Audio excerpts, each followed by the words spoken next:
سلسلے گفتگو جس منزل تک پہنچی تھی اس منزل سے ہمیں ایک قدم پیچھے اس لیے آنا پڑا کہ کل کچھ احباب نے کچھ سوالات رکھے اور ان شبہات اور ان باتوں کو میں یہاں مطرح نہیں کرنا چاہ رہا تھا جو حملات ہمارے اوپر ہوتے ہیں ان کا جواب جب آ جائے تو ان کی باتوں کے لیے یہاں وقت ضائع کرنا یا آپ کے اذہان کو مشغول کرنا مناسب نہیں تھا، لیکن توجہ یوں دلائی گئی کہ کہا کہ بچوں کو اگر آپ بتائیں گے نہیں کہ یہ چیز اس چیز کا جواب ہے اور یہ جو آپ کو اعتراض کیا جاتا ہے، یہ جو شبہ اور باتیں آپ سے کی جاتی ہیں اس کا یہ جواب ہے، تب تک وہ شاید ریلیٹ نہ کر سکیں اور وہ انہی اعتراضوں کو پھر سنتے رہیں اور اس کا جواب پھر ان کے ذہن میں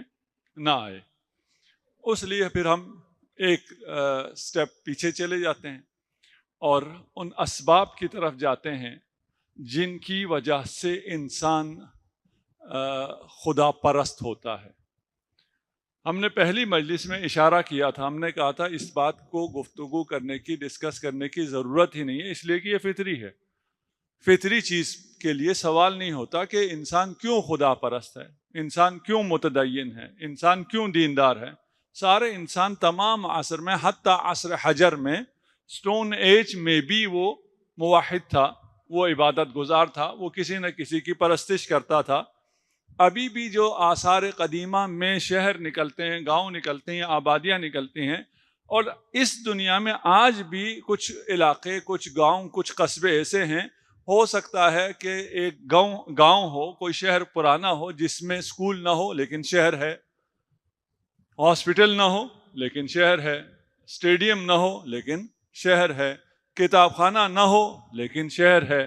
لیکن اس روئے خاکی پر کوئی شہر ایسا کشف نہیں ہوا، ڈسکور نہیں ہوا جو شہر تو ہو اس میں معبد نہ ہو۔ شہر کا لازمہ یہ ہے جہاں 4 گھر ملے ہیں، آثار قدیمہ ملے، تو وہاں ساتھ میں عبادت کی جگہ بھی ملی ہے۔ اس کا مطلب یہ ہے کہ انسان فطری طور پر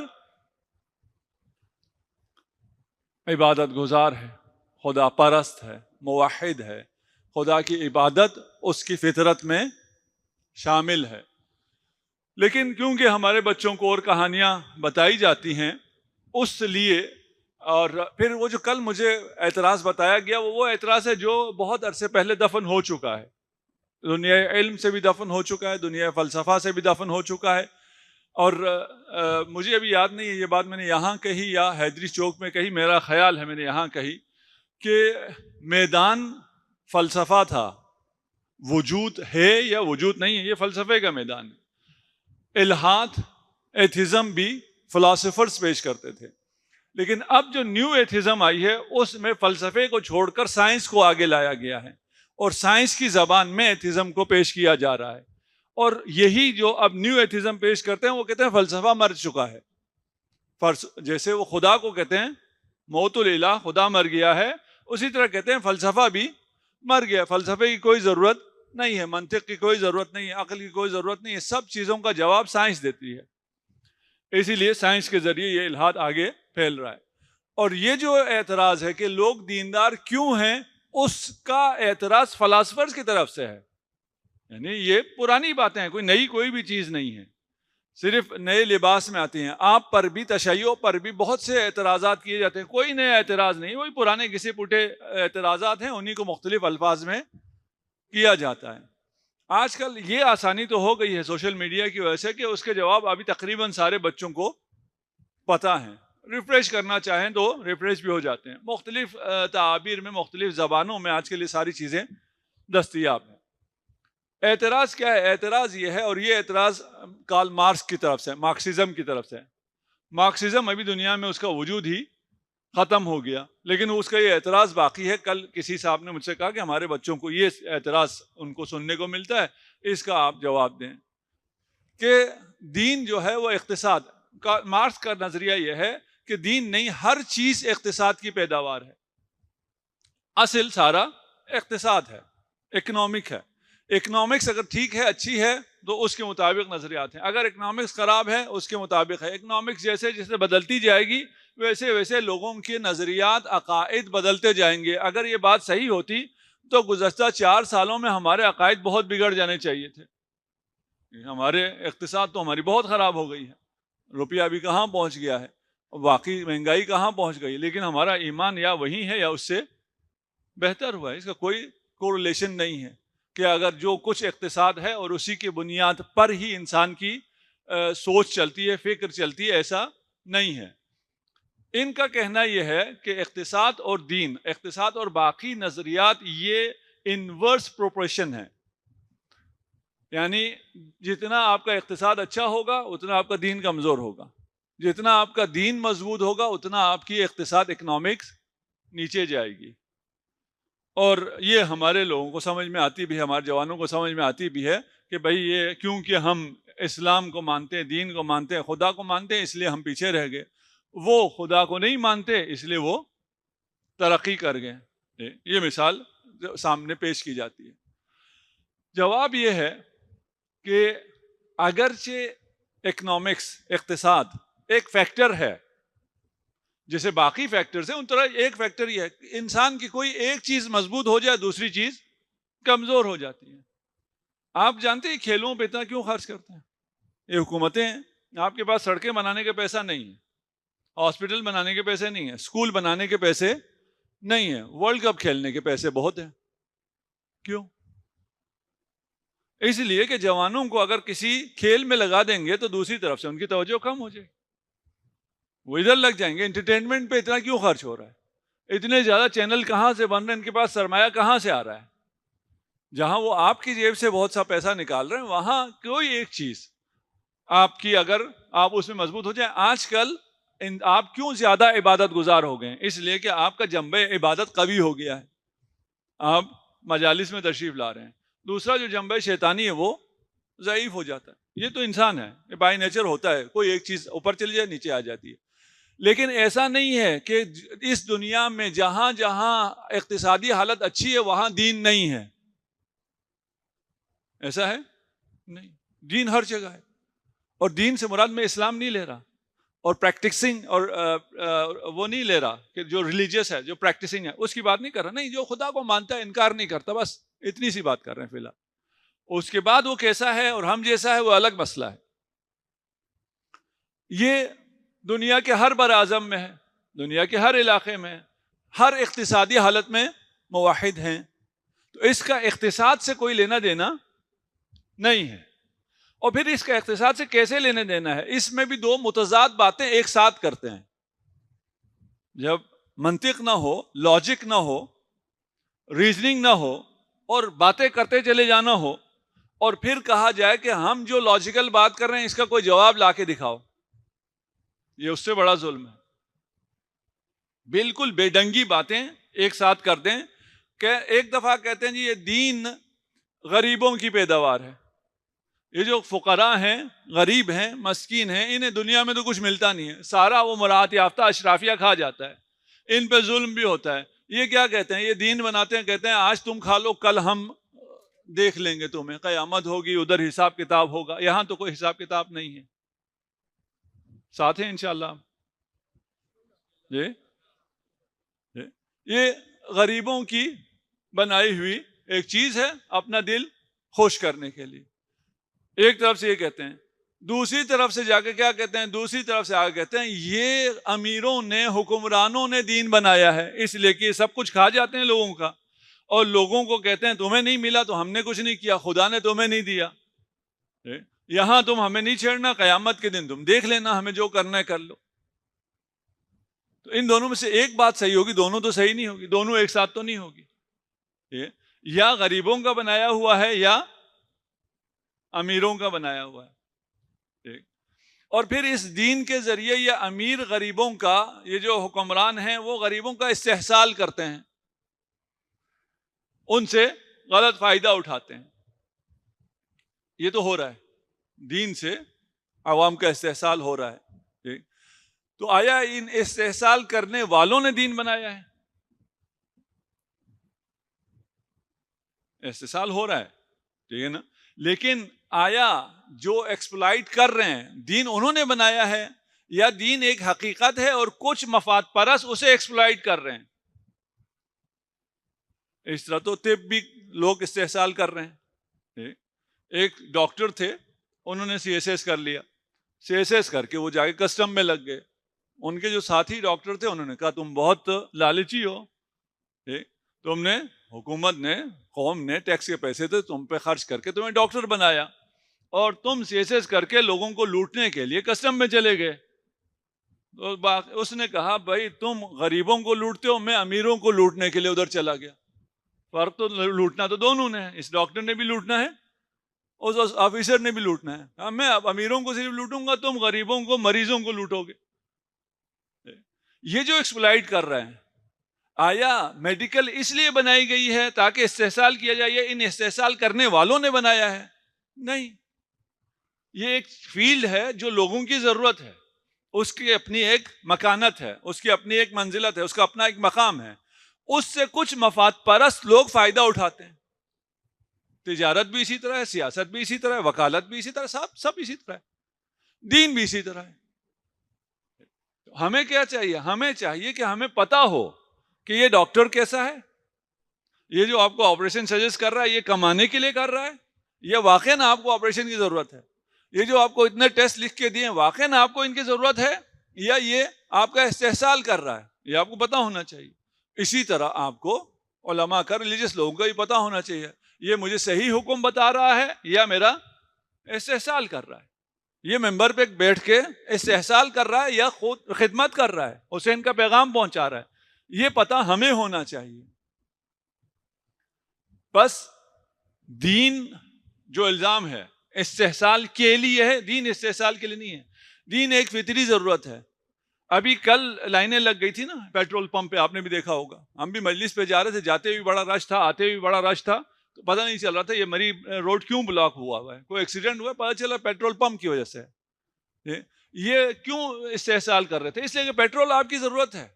آپ کے یہاں چینی گندم کا کرائسس کیوں آتا ہے؟ اس لیے چینی گندم آپ کی ضرورت ہے. مفاد پرست ٹولہ اس سے فائدہ اٹھاتا ہے. دین انسان کی فطری ضرورت ہے, اس لیے کچھ مفاد پرست ٹولہ اس سے استحصال کرتے ہیں.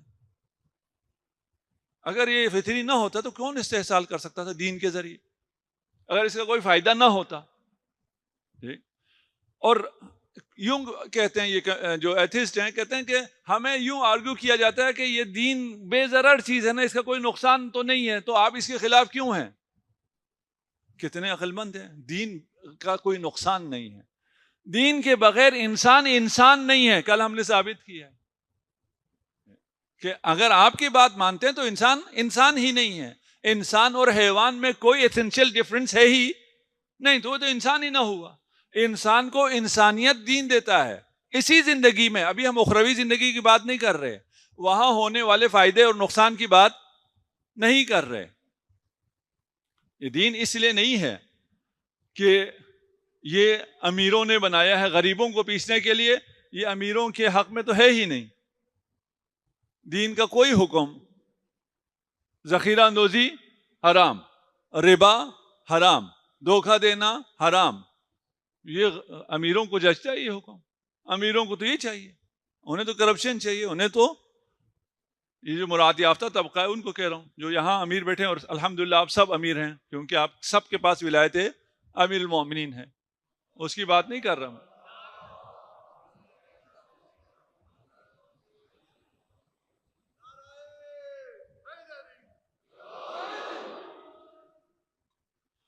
دین کس نے بنایا؟ غریبوں نے بنایا ہے. دین امیروں نے بنایا. پہلے تم فیصلہ کر لو امیروں نے بنایا یا غریبوں نے بنایا.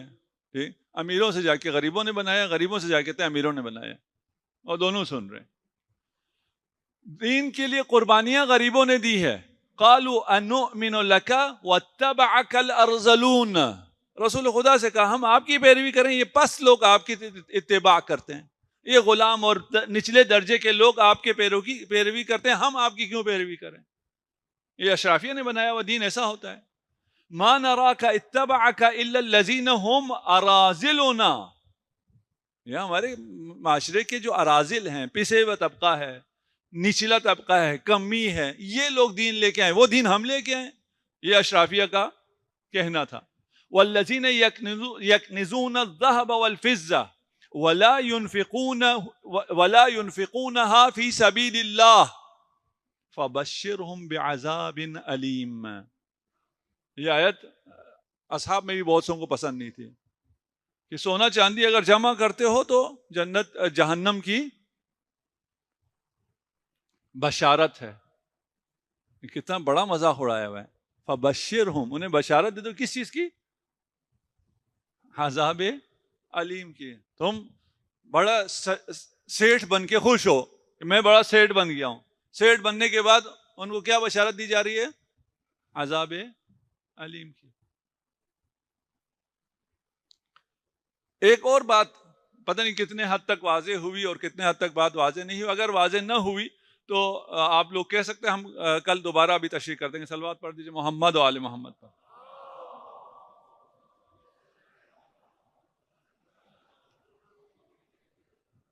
دین جہالت کی وجہ سے, یہ جو عوامل طبیعی ہیں, نیچرل جو ڈس آرڈرز ہیں, حوادث ہیں, یہ پتہ نہیں ہوتا لوگوں کو. زلزلہ کیوں آتا ہے پتہ نہیں ہے, بارش کیوں ہوتی ہے پتہ نہیں ہے, تو اس جگہ پہ دین کو رکھ دیتے ہیں, خدا کو رکھ دیتے ہیں. بارش خدا برساتا ہے, زلزلہ خدا غضبناک ہو گیا اس لیے, گناہ زیادہ ہو گئے اس لیے. کورونا کیوں آیا جی, خدا غضبناک ہو گیا, لوگوں کے گناہ بڑھ گئے, انہوں نے یہ کھانا شروع کر دیا. جو گیپ تھا لوگوں کو پتہ نہیں تھا, اس گیپ میں خدا تھا. اب جب سائنس نے ترقی کرنا شروع کر دی اور ان سارے سوالوں کا جواب آ گیا تو خدا کی ضرورت ہی ختم ہو گئی. ڈیتھ آف گاڈ, خدا نہیں رہا. کتنا بڑا مبالغہ ہے اگر آپ میرے ساتھ ہیں. ہمارا سوال کیا ہے؟ دین کی بات کیا ہے اور ایتھزم کی بات کیا ہے؟ ہم کہتے ہیں خدا ہے, وہ کہتے ہیں خدا نہیں ہے. یہ بارش کون برساتا ہے, یہ کہاں سے آ گیا درمیان میں؟ یہ ہمارا سوال ہی نہیں ہے. بارش کیسے ہوتی ہے, زلزلہ کیسے ہوتا ہے, یہ تو سوال ہی نہیں ہے نا. مقام ثبوت اس بات یاد ہے بھائی, ثبوت پہ آؤ نا. ہم کہہ رہے ہیں خدا کا وجود ہے یا نہیں ہے, ایگزسٹنس کی بات ہو رہی ہے. وہاں تم کس کو لے آئے؟ بارش ہوتی ہے یا نہیں ہوتی, بارش کون برساتا ہے, زلزلہ کون کرتا ہے. چلو جی, ہمیں پتہ نہیں تھا, پتہ چل گیا, اس سے کیا ہوا؟ ہمارا سوال تو اپنی جگہ ہے. ہمارا سوال ان سے تو تھا ہی نہیں. اور اگر ہم کہتے تھے کہ بارش خدا برساتا ہے اور آج آپ کی سائنس نے بتا دیا کہ بارش کیسے ہوتی ہے, تو اس کا مطلب یہ ہوا کہ یہ بارش خدا کی طرف سے نہیں ہے. وَنَشَرَ الرِّيَاحَ بِرَحْمَتِهِ, امیر المومنین ارشاد فرماتے ہیں یہ جو ہوائیں چلتی ہیں, اور ہم کہتے ہیں ہوا چلتی ہے, امیر المومنین کہتے ہیں ہوا چلتی نہیں ہے, ہوا چلائی جاتی ہے. جس نظام کی وجہ سے یہ ہوا چلتی ہے, جس نے بارش کا یہ نظام بنایا ہے کہ یہ بادل کئی ہزار ٹن پانی لے کر لاکھوں کلومیٹر کا سفر کر سکتے ہیں, اس خالق نے بارش برسائی ہے. بادل نے کیسے بارش برسا دیا؟ بادل کو کیا پتا ہے؟ بادل میں یہ سسٹم, یہ شعور, یہ وزن اٹھانے کی طاقت کس نے دی ہے؟ بارش اسی نے برسائی ہے. ہم خدا کو مادی اسباب کی جگہ نہیں رکھتے کہ مادی اسباب کے پتہ چلنے سے خدا کی جگہ خالی ہو جائے. مادی اسباب کی اپنی جگہ ہے, ان مادی اسباب کو سبب بنانے والے علت العلل کی اپنی جگہ ہے. ہمارا سوال الہات میں اس علت العلل سے ہے, اس وجود اول سے ہے, اس واجب الوجود سے ہے, جس کے وجود سے سب کا وجود ہے, اس کا وجود ہے یا نہیں, یہ سوال ہے. بارش سے سوال ہمارا ہے ہی نہیں. اگر اس نقطے کو میں اپنے بچوں تک پہنچا سکا ہوں کہ جو ظاہری اسباب ہیں وہ جو بھی ہوں, ہم ان ظاہری اسباب کی جگہ خدا کو کبھی بھی نہیں رکھتے. ان ظاہری اسباب کو سبب جس نے بنایا ہے, ہم اس کی نسبت اس مسبب الاسباب کی طرف دیتے ہیں. یہ بات انشاءاللہ واضح ہے. اگر یہ بات واضح ہے تو آپ کے لیے یہ مسئلہ ختم ہو جائے گا کہ مدد صرف خدا سے مانگنی چاہیے یا علی سے بھی مانگی جا سکتی ہے. کیا خیال ہے جی؟ اگر آپ کو کہیں یہ کہہ دیا جائے جی خدا مدد تو صرف خدا سے مانگی جا سکتی ہے، اور آپ یہاں آگے کہیں ہم نے تو یہ جو ہیں شیعہ علی سے مدد مانگتے ہیں. بھائی علی سے جو مدد مانگتے ہیں وہ اور ہے، خدا جو صرف مدد کر سکتا ہے وہ اور ہے. خدا کا نظام ہے کہ وہ اپنی نصرت جس کے ذریعے چاہے لوگوں کو دیتا ہے، اور وہ مشیت خداوندی سے ید اللہ سے اگر ہم نصرت خدا طلب کریں اور یا علی مدد کہیں، یہ شرک نہیں ہے، یہ عین توحید ہے.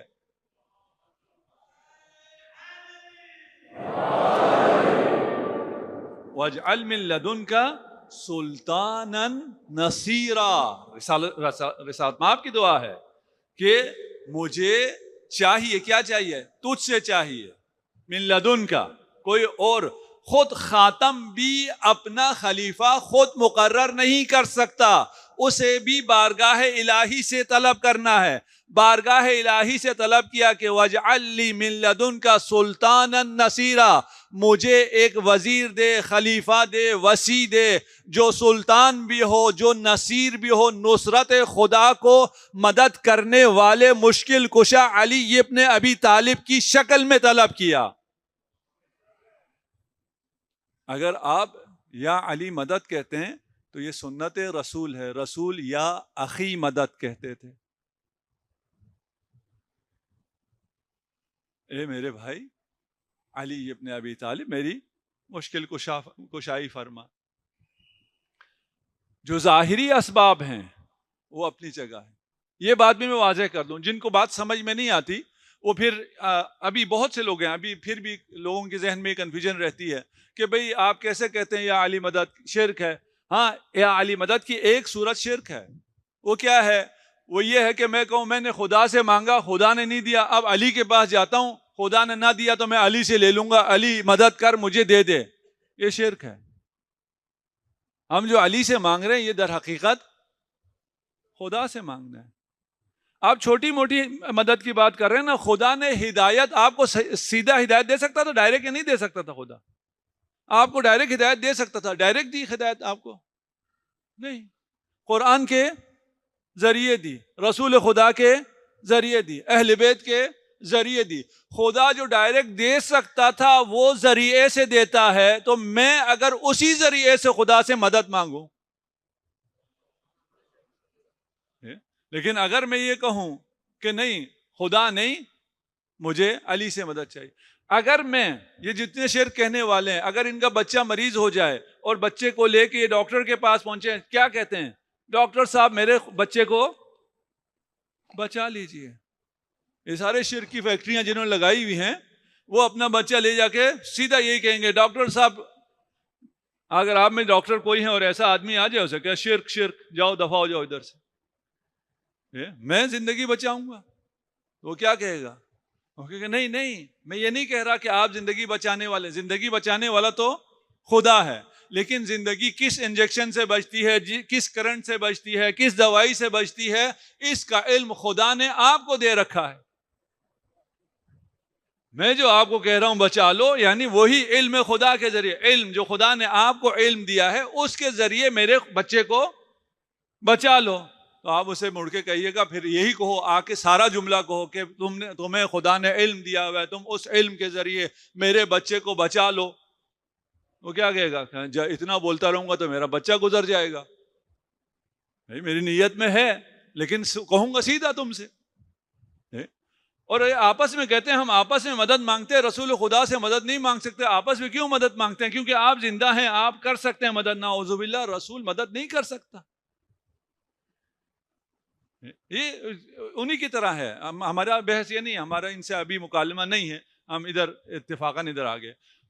سمجھنا ہم نے کیا ہے، ہم جو ظاہری اسباب ہیں انہیں نہیں کہتے کہ یہ اسباب کریں گے یا خدا کرے گا. ایسا نہیں ہے. مدد بھی یہ نہیں ہے یا علی کرے گا یا خدا کرے گا. بارش یا بادل برسائیں گے یا خدا برسائے گا، نہیں. وہ مسبب الاسباب ہے، سب کچھ اس کی طرف سے ہے، اس کا نظام ہے، اسی نے مشکل کشا کو مشکل کشا بنایا ہوا ہے. حتی اذا جاء احدکم الموت توفتہ رسلنا، جب آپ کو موت آتی ہے تو کون آپ کو موت دیتا ہے؟ آیت ہے قرآن کی کہ ہمارے ملائکہ. موت دینے والے کون ہو گئے؟ ملائکہ. آیت ہے قرآن کی. دوسری آیت کیا ہے؟ قل یتوفاکم ملک الموت. اب موت دینے والا کون ہو گیا؟ ملک الموت. عام فرشتے نہیں بلکہ ملک الموت موت دیتا ہے. تیسری آیت کیا ہے؟ اللہ یتوفی الانفس حین موتها. جب موت آتی ہے تو موت کون دیتا ہے؟ اللہ. اب ان تینوں میں سے صحیح کون سا ہے؟ فرشتے، ملک الموت اور اللہ. کون سا صحیح ہے؟ جی تینوں صحیح ہے. اللہ کا حکم ہے، اور یہ جو فرشتہ جان قبض کر رہا ہے یہ ملک الموت کا کارندہ ہے. ملک الموت کے حکم سے. ملک الموت کا بھی ہے جان لینا، فرشتے کا بھی ہے، اور ان کو یہ اختیار، یہ طاقت، یہ حکم کس نے دیا ہے؟ اللہ نے بھی قبض کی. اس میں کوئی مشکل نہیں. ہمارے آپس کی مشکل بھی حل ہو گئی اور ایتھسٹ کے ساتھ بھی مشکل حل ہو گئی. جو میں اپنے بچوں کو ایک چیز سکھانا چاہ رہا ہوں کہ جس لیول پہ جا کے وہ آپ سے گفتگو کریں آپ بھی اسی لیول پہ چلے جائیں. اگر وہ آپ کو کہتے ہیں کہ آپ اس لیے دیندار ہوتے ہیں کہ یہ اسباب ہیں، یہ ریزنز ہیں، آپ فقر کی وجہ سے، آپ جہل کی وجہ سے، آپ فلاں وجہ سے آپ مسلمان ہوئے ہیں، آپ موحد ہوئے ہیں، تو آپ کہیں ہمیں ہی پتہ ہے آپ کس وجہ سے ایتھسٹ ہوئے ہیں. ہم بھی بحث اسی جگہ لے کے آئیں گے نا.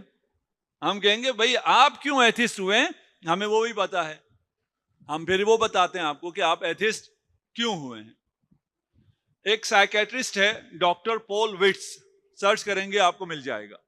اس کی کتاب ہے faith of father less, the psychology of atheism.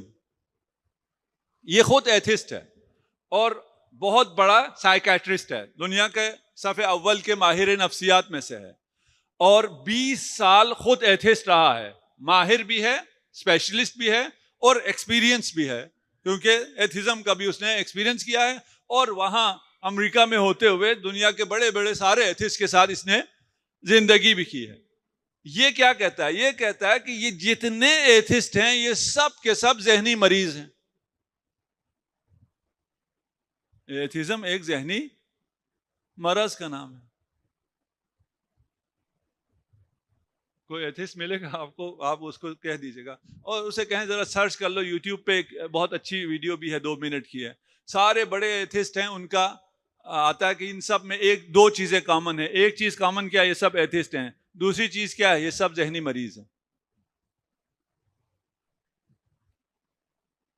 آپ مانیں گے اس کو یا نہیں مانیں گے؟ بچے بہت سے، ابھی میں نام نہیں لینا چاہ رہا ہوں، میں قصدن میں نہیں چاہتا یہاں سے ان لوگوں کے نام لوں جو ان لوگوں کو نہیں سنتے خامخواہ وہ بھی سننا شروع کر دیں. ٹھیک، جو ان ایتھسٹ کو دیکھتے ہیں، ٹھیک ہے نا، اور یہ جو 4 ہارس مین ہیں، ان کے بڑے ہیرو بنے ہوئے 4، اور یہ آج کل انہوں نے بڑی وہ کر رکھی ہے دنیا کو فتح کرنے کے لیے اور ایتھسٹ کرنے کے لیے. انہیں اگر آپ دیکھیں یہ سوٹیڈ پوٹیڈ اور بہت ہی زیادہ ہینڈسم اور بہت گریسفل اور بڑے روب سے اور دبدبے سے، آرام سے، وقار سے، متانت سے آتے ہیں اور مسکرا مسکرا کے بات کرتے ہیں. ان میں تو کوئی ذہنی مرض کا آثار نظر نہیں آتا. انہیں میں اچھا وکیل ملا ہوں نا، اس سے اچھی تعریف اور اس کی کون کر سکتا ہے. جو نظر آتا ہے وہ یہ ہے کہ یہ بہت زیادہ متین شخصیت ہیں، ان میں کوئی مرض نہیں ہے.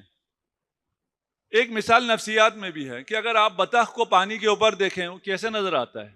باوقار نظر آتا ہے، بڑا مطمئن نظر آتا ہے، اس میں کوئی حرکت نہیں ہے، بہت خوبصورت، بڑا کمال جمال اس میں ہوتا ہے. لیکن اسی بطخ کو اگر پانی کے نیچے سے دیکھیں تو اس میں بڑا اضطراب ہوتا ہے، وہ مسلسل اضطراب میں ہوتا ہے. شخصیت، ایک شخصیت باہر سے نظر آتی ہے، ایک شخصیت انسان کے اندر ہوتی ہے. یہ پال وٹس جو ہے ان لوگوں کی شخصیت میں جان کے اندر سے اس نے خبر دی ہے کہ یہ سب کے سب کیا ہیں؟ مریض ہیں. اچھا، یہ پال وٹس کے پاس تو سب آئے نہیں ہیں، اس کی کلینک میں تو نہیں آئے جو اس نے ایگزامن کیا اور پھر بتایا ہو کہ یہ ذہنی مریض ہیں. اس نے کیسے بتایا؟ یہ کہتا ہے ان سب میں ایک چیز مشترک ہے، وہ یہ ہے کہ یا ان کا باپ نہیں ہے یا انہیں باپ کا پیار نہیں ملا ہے. باپ بڑا ضروری ہے. اور یہاں میرے سامنے سب باپ بیٹھے ہیں, یا ابھی باپ ہیں یا باپ ہو جائیں گے انشاءاللہ. ٹھیک, باپ کا بڑا کردار ہے, اور سب سے بڑا کردار یہ جو ابھی یہ گفتگو ہوگی وہاں سامنے آئے گا کہ باپ کا کتنا بڑا کردار. خدا را اپنے بچوں کو ٹائم دیں, اپنے بچوں کے ساتھ وقت گزاریں, اپنے بچوں کے ساتھ گفتگو کریں. کوئی چیز آپ کی جگہ پوری نہیں کر سکتا ہے. آپ لوگوں کے لیے مائیں ہماری نچلے منزل میں بارگاہ میں ہیں, وہ بھی ہمیں سن رہے ہیں. بچہ اگر بگڑ جاتا ہے تو ماں کو الزام دیتے ہیں, ماں نے اچھی تربیت نہیں کی ہے. نہیں, سب سے بڑا الزام باپ پر ہے, ماں پر نہیں ہے. وہ کمی اگر باپ کی طرف سے کمی رہ گئی, اس کمی کو کوئی بھی پورا نہیں کر سکتا. یہ جتنے ایتھسٹ ہیں, اب میرے پاس ٹائم نہیں ہے, یہ ریسرچ موجود ہے, سب کا سب لکھا ہوا ہے, آپ لوگ خود ریسرچ کر لیں, پڑھ لیں ریسرچ کیا ہے, ریسرچ تو ہوئی ہے. یہ جتنے ہیں ان میں یا ان کا باپ نہیں ہے, اور آج کل تو ان کی تعداد میں بہت اضافہ ہو رہا ہے, اور فارم میں سے باپ کا نام بھی حذف ہو گیا ہے. ابھی بہت سی دنیا میں اب باپ نہیں پوچھتے کون ہے, بہت سوں کا باپ ہی نہیں ہے, کیا پوچھنا. یا ان کا باپ نہیں ہے, یا ان کا باپ بہت سخت تھا, بہت مارتا تھا. سختی بھی ممنوع. یہ ریسرچ اپنی جگہ, ساتھ ساتھ ہمیں یہ میسج بھی لینا ہے نا کہ والدین کو سختی نہیں کرنی چاہیے. اور آج کل کی نسل ویسی سختی سے بات مانتی ہی نہیں ہے. وہ ہم لوگ تھے جو لاتوں کے بوت تھے. آج کل کی نسل باتوں سے مانتی ہے, لاتوں سے نہیں مانتی. تو یہ آج کل کی نسل کے لیے اچھی خبر کہ آپ کے بزرگوں سے یہ التماس ہے, میں بزرگوں سے تو درخواست ہی کر سکتا ہوں کہ یہ بہت اچھے ہیں, بہت سمجھدار ہیں, ان سے باتیں تو کرو, یہ سب مانتے ہیں. اصل یہ ہے کہ یہ سمجھتے ہیں, انہیں سمجھو, انہیں سمجھاؤ, یہ بہت سمجھدار ہیں. اور اگر میری پچھلی مجالس آپ کو یاد ہوں تو میں نے یہ نتیجہ نہ جانے یہاں دیا تھا یا حیدری چوک پہ دیا تھا آپ کو, کہ یہ جو دنیا ایتھزم کی طرف گئی ہے یہ اس لیے جا رہی ہے کہ یہ اب بچے سمجھدار ہو گئے ہیں, خرافی دین کو نہیں مانیں گے, صحیح دین کو مانیں گے. صحیح دین کی تلاش میں اگر ان کو دین پہ رہنے دیا گیا تو یہ سب علی والے ہو جائیں گے. بہت بڑا خطرہ ہے نا, جس کی وجہ سے انہوں نے کہا دین ہی ختم کر دو, ان کے ذہن میں سوال ہی ختم کر دو, خدا کا تصور ہی ختم کر دو, نہیں تو یہ سب علی والے ہو جائیں گے. اور یہ ہو کے رہے گا. ہم ہوں گے یا نہیں ہوں گے معلوم نہیں, لیکن یہ ہو کے رہے گا. جب یوسف زہرا کی حکومت کیسے ہوگی؟ سب علی والے ہوں گے تو حکومت ہوگی نا.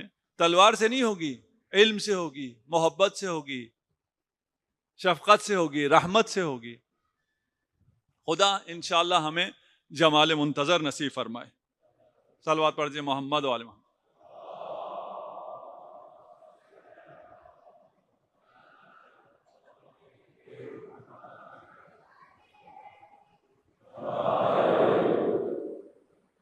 باپ حدیث میں بھی ہے, ابھی میں حدیث پیش نہیں کرتا, میں نے پیش کی بھی ہے پہلے, آپ میں سے کچھ نے سن رکھا ہوگا. اس مضمون کی احادیث کو بھی پڑھ لیں. واللہ آج کل بہت آسان ہو گیا, اتنا آسان ہو گیا جس کا کوئی اندازہ ہی نہیں ہے.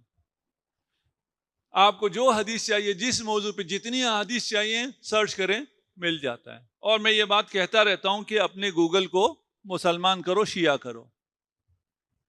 اگر آپ حدیث سرچ کریں گے, میں ابھی 2 لفظ لکھتا ہوں, وہ 2 کلمے, 2 صرف الفابیٹ, وہ کسی جگہ پہ بھی ہو سکتے ہیں, کسی گانے میں بھی ہو سکتے ہیں, ناول میں بھی ہو سکتے ہیں, کہیں بھی ہو سکتے ہیں. وہ سیدھا قرآن اور حدیث نکال کے دیتا ہے گوگل. اتنا وہ انٹیلیجنس ہو گیا ہے کہ اس کو کیا چاہیے. وہ اس کو اتنا ذہین کس نے بنایا ہے؟ آپ نے اور میں نے. وہ ہمیں پڑھتا ہے کہ اس کے ذہن میں کیا ہے, یہ کن چیزوں کے پیچھے جاتا ہے. تو یہ احادیث پڑھیں ذرا, حدیث میں ہے. اور یہ بچے سن لیں, اپنے والدین کو بھی یاد دلاتے رہیں یہ حدیث, کہ جب اپنے بچوں سے وعدہ کرو تو اس وعدے کو پورا کرو. اس لیے کہ تمہارے بچے تمہیں رازق سمجھتے ہیں.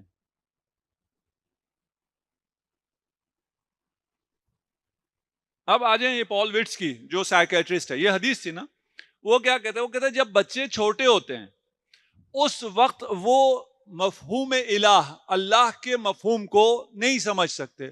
خالق کیا ہے, رازق کیا ہے, قیوم کیا ہے, حافظ کیا ہے, رحیم کیا ہے, رحمان کیا ہے, یہ دنیا کیا ہے, اس میں اللہ کی رحمتیں کیا ہیں, اس کو بچہ نہیں سمجھ سکتا. تو وہ کیا کرتا ہے, وہ ان ساری صفات کو اپنے باپ میں دیکھتا ہے. وہ باپ کو خالق سمجھتا ہے, وہ باپ کو رازق سمجھتا ہے, وہ باپ کو حافظ سمجھتا ہے, وہ باپ کو قیوم سمجھتا ہے, اس کو باپ پروٹیکشن دیتا ہے, اس کو باپ رزق دیتا ہے. جب ایک بچے کو یہ صفات نہ ملیں, یہ باپ نہ ملے جو اس کو یہ چیزیں دے, تو جب بڑا ہوتا ہے تو وہ کہتا ہے کہ جب باپ نہیں تھا اور اس نے مجھے یہ چیزیں نہیں دی, پھر بھی میں بڑا ہو گیا, اب خدا بھی نہیں ہے, میں پھر بھی اپنا کام چلا لوں گا. یہ ذہنی مریض ہے. اور جس باپ نے اپنے بچے پہ سختی کی ہے, مارا ہے, اب مجلس سے میں بیان نہیں کر سکتا جو معاشرہ آج کل ویسٹ کا ہے, اور ان لوگوں کو اگر پڑھیں سنیں آپ, یہ جو باپ اور ماں اور بچوں کا جو ریلیشن وہاں پر قائم ہے, ابھی ہے, جہنم ہو چکا ہے. ہم ان کے پیچھے چل رہے ہیں, ان کو ہم نے اپنے آئیڈیل بنایا ہوا ہے, وہ ابھی جہنم میں ہیں, اپنے پاؤں سے خود چل کے جہنم کی طرف جانا چاہتے ہیں. یہ باپ جو سختی کرتا ہے, جو ہمیشہ عذاب دیتا ہے, جو بات بات پر تھپڑ مارتا ہے, بے عزتی کرتا ہے, اس باپ سے انسان کو نفرت ہو جاتی, اس باپ سے بغاوت کرتا ہے. یہ جتنے لوگ ہیں, یا باپ نہیں ہے یا باپ سخت ہے, ان سب کی مثالیں ہیں, میں ابھی ان کو پیش نہیں کر رہا ہوں کیونکہ گفتگو لمبی ہو جائے گی, وقت بھی آ گیا ہے, اور میرے پاس نوٹ بھی ہے, ایسا نہیں ہے کہ میرے پاس لکھا ہوا نہیں, میں نے صرف دیکھ کے آپ کو بتانا ہے. یا ان کا باپ بہت کمزور تھا, یا نہیں ہے, یا سخت ہے, یا بہت کمزور تھا. باپ کو کمزور نہیں ہونا چاہیے. کیوں؟ اس لیے کہ آپ میں وہ الہ کو دیکھ رہا ہے بچہ, آپ کے ذریعے وہ خدا کا تصور اس کے ذہن میں پختہ ہو رہا ہے.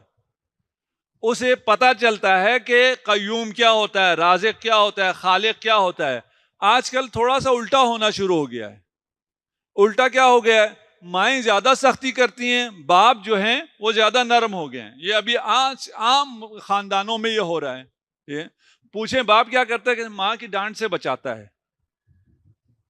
ماں کو مہربان ہونا ہے, باپ کو سختی سے منع کیا ہے, لیکن اس میں صلابت ہونی چاہیے, مردانگی ہونی چاہیے. ابھی تو مجھے لگ رہا ہے آہستہ آہستہ جنت باپ کے قدموں میں آ جائے گی. بھائی باپ کمزور نہیں ہو سکتا, باپ کو کمزور نہیں ہونا چاہیے. باپ محافظ ہے نا, حفاظت آپ کی ذمہ داری ہے, قیومیت آپ کی ذمہ داری ہے. باپ کا مقام گھر میں صحیح رہنا چاہیے. اگر باپ کا صحیح مقام نہ ہو تو وہ اولادیں خدا کو بھی نہیں مانتی. کتنا بڑا نقصان ہے.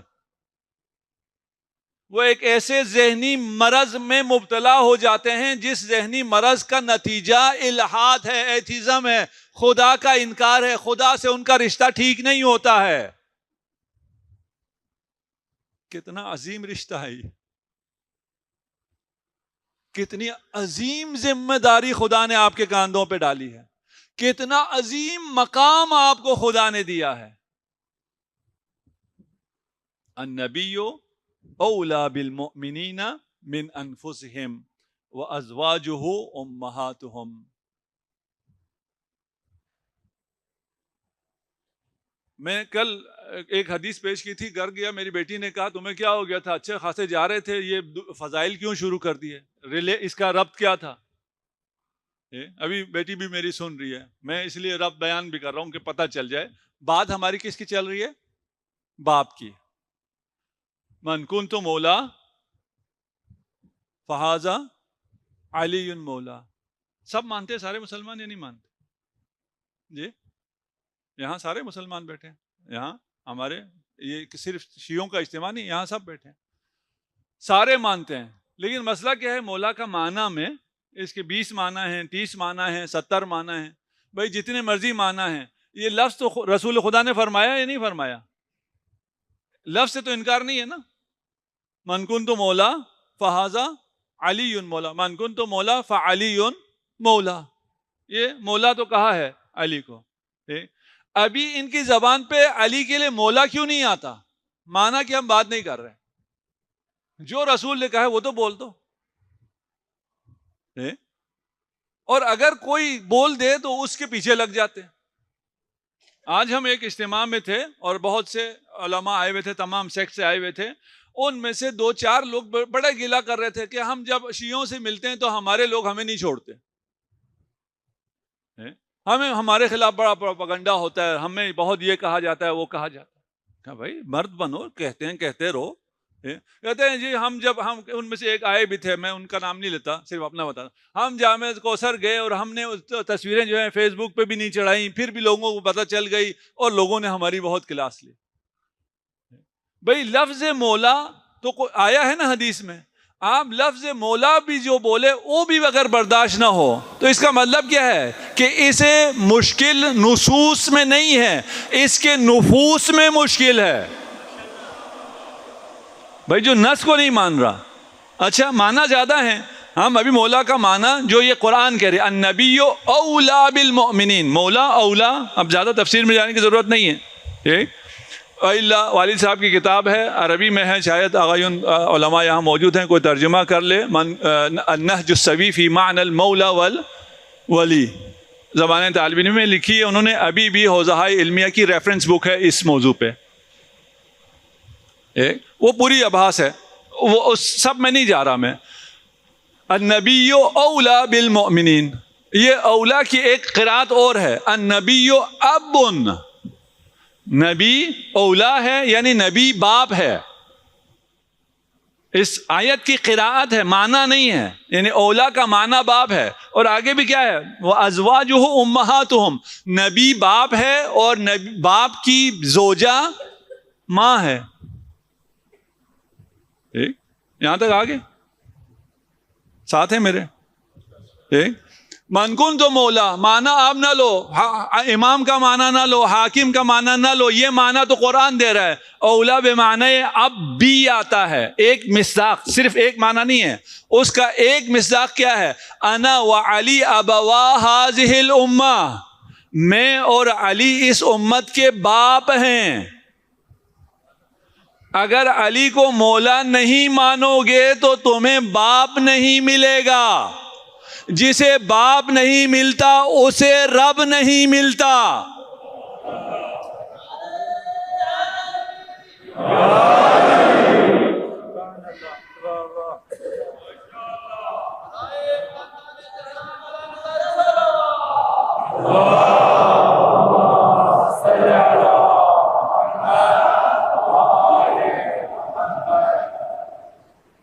ہمیں اس کا فخر ہے، باپ کا بتانا چاہیے نا.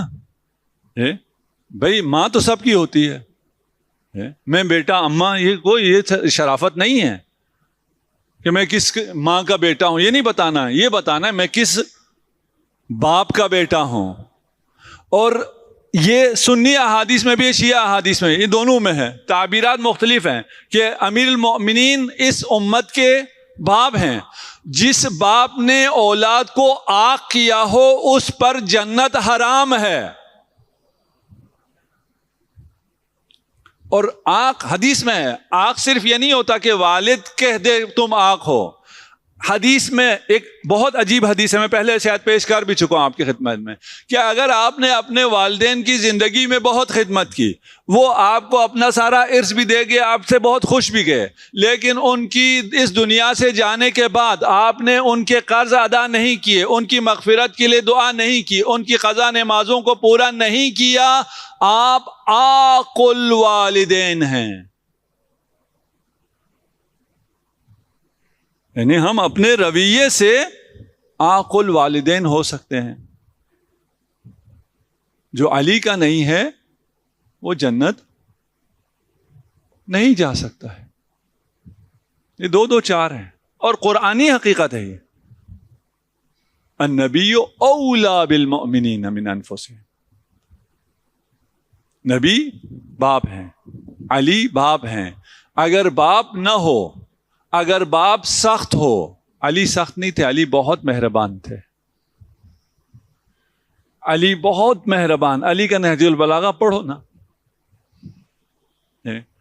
اور اس کے ساتھ ساتھ میں, کیونکہ وقت نہیں ہے یہاں, ہم کتنا پیش کر سکتے ہیں. نہج البلاغہ کا پہلا خطبہ ذرا ساتھ ساتھ پڑھتے جائیں, تبرکن ہر روز 2-3 جملے پڑھتے چلے جائیں. اس اشیاء کے ساتھ ساتھ وہ بھی مکمل ہو جائے گا, آپ کو لطف آئے گا. اگر اس کی کوئی تفسیر بھی ہے, شرح بھی ہے, اس کو بھی ساتھ سن لیں, پڑھ لیں, لکھ لیں, جو بھی ممکن ہے. جتنے باپ بیٹھے ہیں وہ تعبیر غلط ہے کہ اللہ نے اپنی جگہ انہیں رکھا ہے. آپ کی اولاد آپ کے آئینے میں رب کو دیکھتی ہے, آپ کے ذریعے اللہ تک پہنچتی ہے. آپ کی محبت سے اسے رب کی محبت کا احساس ہوتا ہے. آپ کی رکھوالی سے اسے رب کی قیومیت کا اندازہ ہوتا ہے. اپنے اولاد کو ٹائم دو, اپنی اولاد پر رحم کرو, اپنے اوپر رحم کرو. ہم جس ذکر کے لیے یہاں جمع ہیں, انہوں نے ایسی اولاد کی تربیت کی ہے کہ تمام اولادوں نے بڑھ چڑھ کر اس قربانی میں حصہ لیا ہے. یہ باپ کا کردار دیکھا ہوا تھا نا, باپ کا کردار معلوم تھا, اس لیے اولاد ایسی تھی کہ موت شہد سے زیادہ شیرین ہے.